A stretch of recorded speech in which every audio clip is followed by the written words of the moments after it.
bagaimana Umar bin Khattab ini bisa ditakuti, disegani oleh musuh-musuh Allah, sampai pada tingkat syaitan pun takut dengan Umar. Padahal Umar gak melihat syaitan itu. Kira-kira apa kata kuncinya? Umar bin Khattab radhiyallahu anhu pada saat di Mekah sebelum masuk Islam, bukan hanya menyiksa budak dia. Dia datang kepada teman-temannya seperti Abu Jahal, Abu Sufyan, Umayyah bin Khalaf, didatangi oleh dia dan dia bantu menyiksa budak-budak temannya. Sampai sore hari dari pagi, dipukulin, digebukin, macam-macam. Dan Umar bin Khattab pada saat tiba malam, dia meninggalkan orang-orang Islam sambil berkata apa? Kalau bukan karena malam, saya tidak berhenti menyiksamu. Bencinya luar biasa dengan agama Allah Subhanahu wa taala. Ganas luar biasa terhadap orang-orang Islam. Keras, kasar. Umar radhiyallahu anhu mendapatkan julukan Faruq dari Nabi kita Muhammad sallallahu alaihi wasallam, langsung dari Nabi. Itu semua karena prinsip dasarnya Umar radhiyallahu anhu. Beliau begitu mengenal Islam, sebagaimana yang kita dengar bagaimana kisah masuk Islamnya, bagaimana kelebihan-kelebihannya, perilaku-perilakunya, bagaimana sosok Umar di zaman jahiliyah yang ganas, yang luar biasa bencinya dengan Islam, yang secara khusus meluangkan waktunya untuk menyiksa kaum muslimin. Umar bin Khattab radhiyallahu anhu pada saat di Mekah sebelum masuk Islam, bukan hanya menyiksa budak dia. Dia datang kepada teman-temannya seperti Abu Jahal, Abu Sufyan, Umayyah bin Khalaf, didatangi oleh dia dan dia bantu menyiksa budak-budak temannya. Sampai sore hari dari pagi, dipukulin, digebukin, macam-macam. Dan Umar bin Khattab pada saat tiba malam, dia meninggalkan orang-orang Islam sambil berkata apa? Kalau bukan karena malam, saya tidak berhenti menyiksamu. Bencinya luar biasa dengan agama Allah Subhanahu wa taala. Ganas luar biasa terhadap orang-orang Islam. Keras, kasar. Tapi dengan adanya hidayah dari Allah Subhanahu wa taala mengubah figur Umar bin Khattab radhiyallahu anhu yang tadinya sibuk dengan khamr. Beliau sendiri menyebutkan tentang kisahnya, beliau mengatakan saya pecinta khamr di masa jahiliyah. Tidak ada hari kecuali mendekuk khamr. Akhirnya membenci khamr dan terus berdoa kepada Allah agar khamr diharamkan, dan ayat pengharaman khamr turun karena permintaannya beliau radhiyallahu anhu. Berubah total dari sesuatu yang buruk menjadi yang baik, dari bodoh menjadi pintar, dari orang yang tidak punya adab, tidak punya tata krama menjadi orang yang sangat mulia akhlaknya. Islam mengubah semua itu. Dan Umar bin Khattab adalah orang yang punya prinsip. Pada saat dia tahu Islam ini benar, maka betul-betul dia membedakan dan memilah antara Islam dengan kekufuran. Hijrah 100%. Dia membedakan antara kebenaran dengan kebatilan, dan ini akan menjadi inti bahasan kita nantinya. Bagaimana kita bisa menjadi Faruq bersama Umar radhiyallahu anhu, agar bukan mustahil kita bersama dengan beliau di surga nanti. Saya jelaskan pada saat membahas Abu Bakar di awal-awal bahasan kita di seri pertama, dan ini adalah seri kedua dari serial sahabat kita.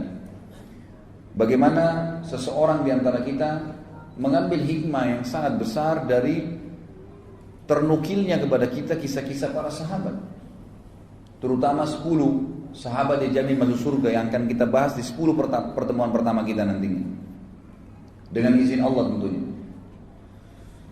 Maka kita lihat kisah-kisah mereka dinukil kepada kita, ikhwan dan akhwat sekalian, bukan hanya sebuah dongeng, seremoni, meramaikan tulisan para ulama, bukan. Agar setiap orang beriman di antara kita mengambil pelajaran dari kisah mereka. Bukan mustahil kita bisa menjadi orang yang siddiq bersama Abu Bakar, bukan mustahil kita menjadi orang yang Faruq bersama Umar, dan akan bulan depan kita akan bahas membeli surga dengan harta bersama Uthman bin Affan radhiyallahu anhu majma'in. Setelahnya kita akan bahas Ali menjadi prajurit yang dicintai oleh Allah dan Rasulnya bersama Ali bin Abi Thalib radhiyallahu anhu majma'in. Kisah-kisah mereka ternukil kepada kita, terukir dengan sangat lengkap, terinci apa perilaku-perilaku mereka selama mereka hidup, agar kita mengambil pelajaran. Dan bukan mustahil kita bersama mereka di surga. Bukankah ada 70.000 dari umat Muhammad SAW yang masuk surga tanpa hisab? Bukankah ada hadis lain yang mengatakan, dan Nabi SAW meminta lagi kepada Allah dimudahkan, maka Allah memudahkan di setiap satu orang dari 70.000 itu membawa 70.000 yang lainnya. Semoga Allah SWT menjadikan kita termasuk di antaranya, masuk surga tanpa hisab bersama dengan orang-orang yang sudah dimuliakan oleh Allah SWT dari kalangan sahabat Nabi ridwanullahi alaihi. Umar bin Khattab ini punya banyak sekali fadilah, tetapi yang dititik beratkan adalah bagaimana Umar bin Khattab ini bisa ditakuti, disegani oleh musuh-musuh Allah, sampai pada tingkat syaitan pun takut dengan Umar. Padahal Umar gak melihat syaitan itu. Kira-kira apa kata kuncinya? Di pembukaan ini saya akan sebutkan, dan penulis buku menyebutkan tentang masalah itu. Beliau mengatakan, ini adalah Al-Faruq. Menyebut namanya menghiasi majlis pertemuan setiap orang yang beriman. Padanya terbaca kebenaran ungkapan. Semua orang yang membahas Umar dan menyimpulkan, ternyata sampai dia sukses sebagaimana kita pelajari nanti, dari anak atau dari seorang anak muda yang pemabuk, yang jahat, yang ganas sama orang Islam atau orang mukmin di Mekah, menjadi seorang yang beriman, yang sangat baik, sebagaimana kita lihat nanti, yang sangat luar biasa perjuangannya membela agama Allah, dan sangat tegas dengan orang-orang kafir, sampai menjadi raja kaum muslimin dan meninggal mati syahid di Madinah. Ternyata kata kuncinya, kata beliau adalah, barang siapa yang takut kepada Allah, niscaya Allah akan membuat segala sesuatu takut padanya. Jadi rahasianya Umar bin Khattab ditakutin. Nanti kita lihat sama musuh-musuhnya dari kalangan manusia dan jin pun. Jin kalau melihat Umar bin Khattab, nanti kita jelaskan hadisnya, lewat di sebuah lembah, Umar gak lihat, dia sengaja cari lembah lain karena takut dengan Umar radhiyallahu anhu. Kata kuncinya karena Umar bin Khattab sangat takut dengan Allah Subhanahu wa taala. Disebutkan cirinya adalah beliau kalau mendengar atau membaca Al-Quran, terlintas ayat tentang azab, maka beliau pingsan. Setiap kali dengar ayat pasti pingsan. Bahkan pernah sekali beliau baca Quran, itu pingsan, dan sadar beberapa saat kemudian dan merasa sakit tubuhnya karena takutnya dengan ayat tersebut selama sebulan. Dan para sahabat mengunjunginya karena dianggap sakitnya tadi. Tidak pernah kena apa-apa, nggak ada penyakit khusus, tapi karena takut pada saat membaca tentang ayat azabnya Allah Subhanahu wa taala. Di kedua bawah matanya, kelopak matanya ada garis berwarna hitam. Dan ini tidak mudah kulit seseorang itu bisa bergaris warna hitam dan seperti ada lubang mengalirnya tempat air. Ini karena banyaknya Umar bin Khattab menangis kepada Allah Subhanahu wa taala setelah masuk Islam. Sebagaimana juga mudah-mudahan nanti akan ada beberapa kisahnya.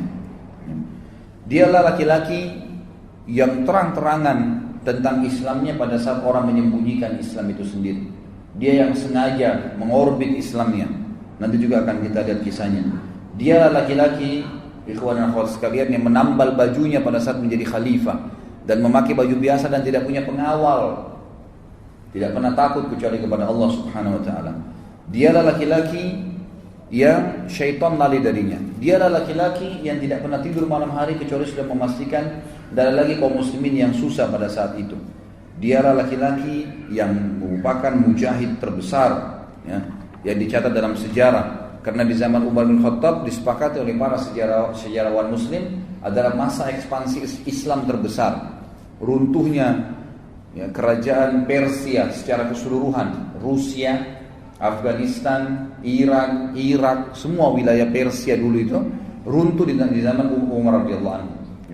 Begitu pula wilayah, sebagian besar wilayah Romawiya, negeri Syam, kemudian Mesir, wilayah Afrika, takluk jadi dua sisi, timur dan baratnya dunia ini takluk di zaman Umar bin Khattab dan masuk Islam pada saat itu. Berapa banyak pahala yang beliau panen radhiyallahu anhu, dan nanti akan kita jelaskan masalah itu. Dialah dikatakan orang yang tidak mau makan sampai kelaparan pada saat masyarakatnya ditimpa paceklik, dikenal dengan Amramada. Nanti akan kita jelaskan juga masalah itu. Dialah orang yang selalu mengucapkan kebenaran walaupun pahit dan tidak pernah takut kecuali kepada Allah Subhanahu wa taala. Kata penulis, dialah Faruq, umat ini yang telah mengguncangkan singgasana orang-orang zalim, meruntuhkan benteng-benteng raja-raja Kisra dan Kaisar Romawi. Orang-orang sombong lagi congkak tunduk kepada keadilannya. Bendera kezaliman tertunduk di depan panji keadilannya. Dialah orang yang sangat zuhud, seorang ulama, ahli ibadah, pencemburu terhadap orang-orang yang melanggar hukum Allah, dan juga orang yang sangat takut kepada Allah subhanahu wa ta'ala. Orang yang punya tekad yang baja, pembunuh fitnah-fitnah, dan juga orang yang paling gencar menghidupkan sunnah Nabi sallallahu alaihi wasallam. Ini kurang lebih kronologis yang disebutkan oleh penulis buku.